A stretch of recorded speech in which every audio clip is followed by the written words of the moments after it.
All right, Anwar A&R show here, man. Jey the Nitewing, URL Ultimate Madness. Round 2 participant, contestant, whatever you want to say. Yeah. You know what I'm saying? How you feeling, man? Feeling good, man. I'm ready, man. I'm excited to live up to the potential and the expectations that are held towards me, like by myself, and to entertain the fans, man. Like I'm really hoping like everybody like fucks with what I do tomorrow. You know what I mean? Okay. Yeah, I'm just hoping I entertain, man. Like, I'm pretty sure they will. I mean, you know, you came into the tournament as the caveat. All right, hold on. Let me go ahead and do this because the fans gonna kill me anyway. I spoke to Twerk, and as they know, I feel like you get the same caveat that Twerk does. And well, if he's prepared, if he doesn't choke, then he can do this or that. I feel like that's been the caveat, you know, kind of on your name. It was if Jey the Nitewing doesn't choke, he's gonna win it all. Like, you know what I mean? That was one of the things, and I think that's why, you know, most people had Real Sick. But then once you got past him and with that quality content, how do you feel like, you know, the Real Sick battle, or round 1 basically, you know what I mean? It was supposed to happen a little while ago. Y'all had extra time, you know, that level of prep versus now having 2 weeks in between. Like, how does that affect you at all? Absolutely, yeah, it was definitely challenging. For me, like during my writing process, I'm a stickler for material and quality. Like I hate having to settle for material, and even with 3 weeks like to write, like it was the most difficult thing in the world, like for me to just settle, like this is good enough. Work on everything else, memorize, because that's the most important part is the memorizing part. I would agree. I would agree. Like, but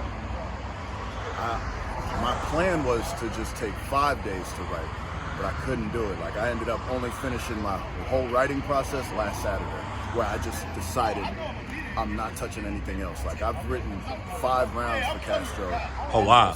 Man, like I couldn't settle. Like I just couldn't do it. Like, and yeah, like Saturday was just the deciding day where I was like, fuck it, like nah. Right, need to memorize. Right, spend the rest of the week memorizing. Exactly. So, if you got 5 rounds, I mean, I guess you at that point trim the fat and pick what you think is best. Yeah. Okay, all right. I mean, did you see anything in the Castro versus Chaos battle that maybe gave you any like cause for concern or like, oh shit? All of it. Okay. Chaos immediately struck me as an individual that will rise to the occasion. Anybody that's saying like I'm a shoe-in for the finals, nah. Like that lets me know that like you're not studying Castro the way I'm studying him. Okay. The way I see Castro is my biggest threat. Like okay. Like, maybe even more so than Real Sick was. Because the thing about Real Sick was, yeah, he was definitely a challenging threat, but I had a lot more time. Okay. You know what I mean, to where Castro, this is kind of his lane, like, right. Short prep and whatnot, and this is not my lane. Right. So I had to make much more adjustments, and the pressure is much more felt now than it was for Real Sick. Okay. Real Sick, it wasn't necessarily that I knew I was going to win, but I knew I didn't really have any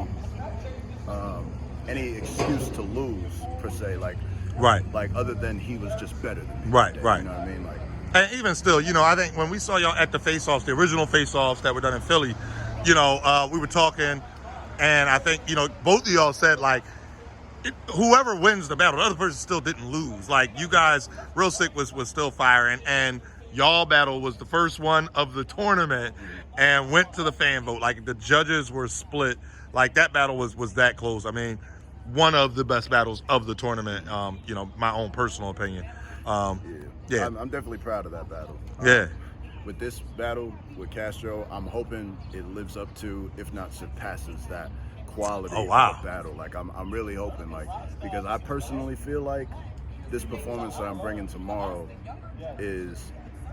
it's supposed to be my best, because that's what I'm going for. It's supposed to be better than even 3-month prep Jey the Nitewing. Like, okay. Like it's that pressure like called to me like some energy and strength like that I'm not used to like dealing with, and I'm hoping that's how it's received. You know what I mean? So, do you feel like, as the overwhelming favorite, like you were a pretty big favorite in this battle now, do you feel like that adds any extra pressure?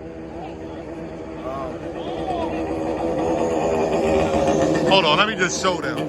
That's what made all that fucking noise. Man. Sorry, y'all. Sorry. All that noise they doing like 35 miles an hour. Good. I'm sorry. I would say the pressure of not necessarily being an underdog is kind of like it has a supplemental effect to how I craft my material, but as far as adding pressure, not necessarily, because I feel like there's an expectation I'm already holding myself to, and that kind of falls under the umbrella of it. Okay. So. Okay. I mean, I can understand that. All right. I'm not going to keep you too long, but I got to ask, because I've been asking everybody this. Can I get your predictions on the other battles? I'm assuming, you have yourself winning your battle. So, Brooklyn Hands or Ace I Mean, how you calling that one? I think that one for me is like the biggest style clash. Okay. And if both of them are on it, I see the fans going with Ace. Okay. So the judges being split and going to the fan vote. Yeah. Okay. I see that one being very split. I see the fans going with Ace because Brooklyn is an individual that writes for a certain he writes on a certain frequency that not everyone is going to catch. Okay. And I feel like that's just what it's going to come down to. Okay. As far as who I think personally is going to win, that one's kind of hard to call for me because I'm fans of both of them, and like I love both of their material. Like I'm definitely not envious of the judges. Yeah, bro. Listen, we're gonna talk about them judges. That'll be my last one. We'll get to the judges. All right. Next up, Your Honor and Rubando. I feel like Honor's gonna take that one. Okay. Because the way I'm looking at it is the things that I feel like Bando has to do in order to beat Honor, I haven't seen from him yet. So, if you forget what you're saying, Jay Black just walked by, so it's Jay Black's fault. It's definitely Jay Black's fault. Yeah. So, like, pretty much I'm Jey Black the Nitewing. Jay Black the Nitewing. Oh, okay. Black the Nitewing. It's a little different. Are you Batman? I'll take that too. Black man. Go ahead. But I think for me, the safe call is Honor. Okay. In that one. All right. Well, obviously it's you and Lu Castro. So then the last one, Fonz and Philly, easy to block after. It's hard not to be biased with that one because I've already heard Fonz's rounds. Oh, okay. Yeah, man, I'm gonna be honest, man. I'm not sure Easy can really compete with that. But wow, at the same time, it's like I heard his rounds, you know. Right. And they definitely left an impression on me as a fan. Like I was amazed that he was able to come up with that kind of shit, like with even less time than I had. Like, yeah. It's phenomenal, man. That's crazy. Yeah, Fonz is fucking fire, man. It's funny, man. I always tell people when it comes to, people wanting to spit their rounds, I never want to hear anybody's rounds. And this is why. Because you can hear some shit, you be like, oh my God, this shit was crazy. The other person still got a rap. And then you hear something, and then now they looking at you like, man, you could have told me that shit was ass. Right, and it's like, it wasn't ass. It's just his shit was better. So it's different. Like, now that I'm seeing you standing in front of the person with the lights and the cameras on, like, now I get it. Like, now it's registering to me why that particular thing might not have worked. Right. But I wasn't conscious of it when you were. Yeah. Okay. A lot of the times when I'm sparring with people, like, a lot of people want to, like, spar over the phone and whatnot. And for me, it's like, it doesn't really do my performance that justice because it's the setting of everything that makes my rounds. Because on paper, man, a lot of the shit I say is Reggie. Like, oh, shit.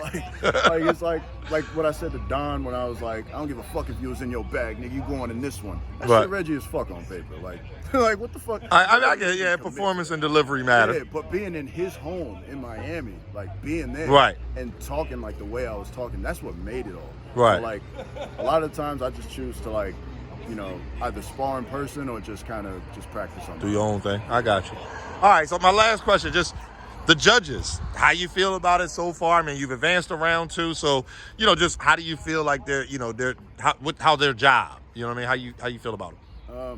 I kind of pity them, man. Like I feel like fans are like kind of being like super critical of them, and I guess they could have expected that, but at the same time, it just kind of seemed unfair, like because they have to pick a winner. It's just how it is, and like I think a lot of the times, like, people think they're not being objective enough with their decisions.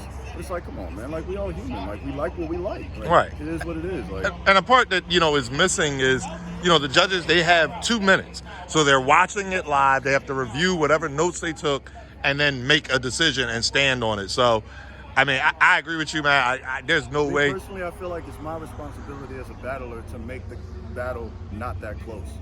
Like, to make it more clear. Smart man. Like, because if it comes down to a split, like, the way I'm seeing it is I didn't do what I was setting out to do. Right. So that's when I'm improving, whether I win or I lose. When I battled sick and it went to the fans, immediately I was taking that as a loss because it was like, that's not what I planned to do. I planned to body him. Okay. You know what I'm saying? Like, and when that didn't happen, I started figuring out why it didn't happen. So with Castro, that's the same initiative, but it's like, at the end of the day, Castro's like one of those individuals, like, you don't know, you can go off of what you've seen with him, right? But 9 times out of 10, that's not what you're going to stand in front of. Right. Recognizing that, basically, oh shit, I was about to give away my game. Yeah, don't give away